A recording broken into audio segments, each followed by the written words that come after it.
नमस्कार साथियों, मेरा नाम है पुनीत उपाध्याय और आप देख रहे हैं यूनिक पाठशाला। आज बात होगी दुनिया की सबसे पुरानी भाषा की। जी हाँ, आज हम बात करेंगे और जानने की कोशिश करेंगे कि विश्व में सबसे पुरानी भाषा कौन सी है। तो चलिए शुरू करते हैं। विश्व की सबसे पुरानी भाषा की जो बहस है, इसकी शुरुआत होती है तमिल और संस्कृत के बीच जन्मे इस विवाद से कि दोनों में से कौन सी भाषा सबसे पुरानी है।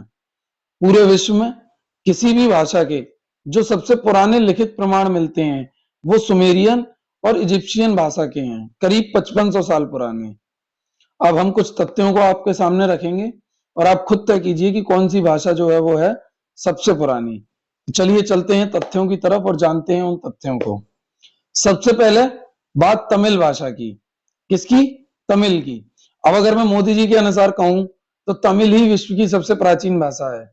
जी हाँ, विश्वास नहीं होता तो खुद देख लीजिए। मालूम है, हमारी तमिल भाषा ये दुनिया की सबसे पुरानी भाषा है,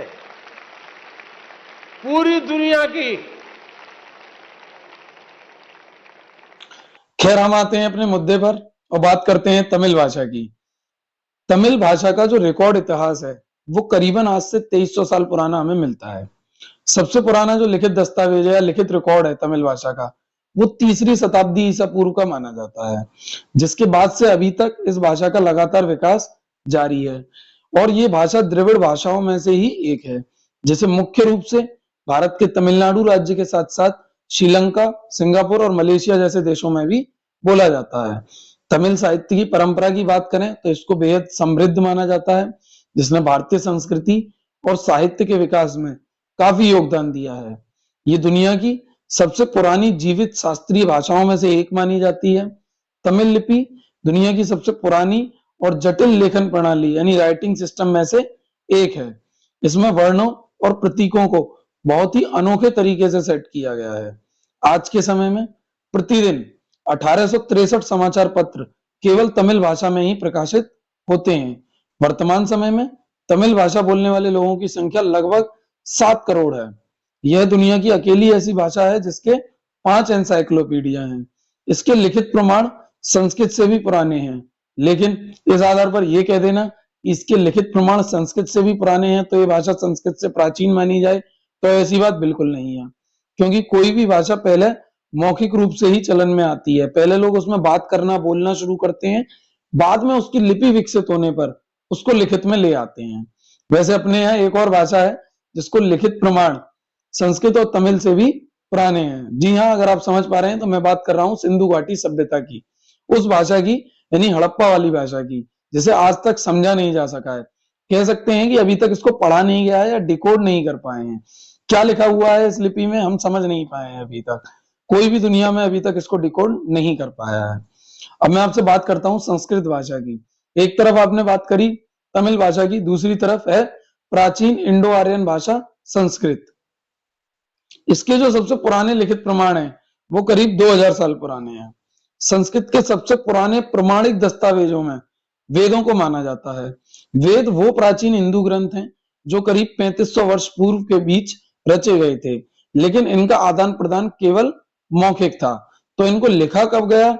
ये बहुत बाद में, यानी कि करीबन आज से 2000 साल पहले लिखा गया, जब इसकी लिपि विकसित हो गई। लिपि मतलब किसी भी भाषा को लिखने का एक तरीका। सभी यूरोपीय भाषाएं संस्कृत से प्रेरित लगती हैं। दुनिया भर में फैले सभी विश्वविद्यालय और शैक्षणिक संस्थान भी संस्कृत को ही सबसे प्राचीन भाषा मानते हैं। ऐसा माना जाता है कि दुनिया की सभी भाषाओं की उत्पत्ति कहीं ना कहीं संस्कृत से ही हुई है। संस्कृत आज भारत की राजभाषा है, लेकिन वर्तमान समय में संस्कृत केवल बोलचाल की भाषा नहीं रही है, बल्कि पूजा और अनुष्ठान की भाषा बन गई है।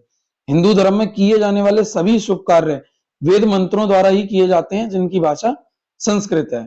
संस्कृत की शब्दावली बेहद समृद्ध है, इसका व्याकरण काफी जटिल है, इसे अधिक संरचित और जटिल भाषा माना जाता है। इस भाषा ने हिंदी, बंगाली और मराठी समेत कई भाषाओं के विकास को प्रभावित किया है।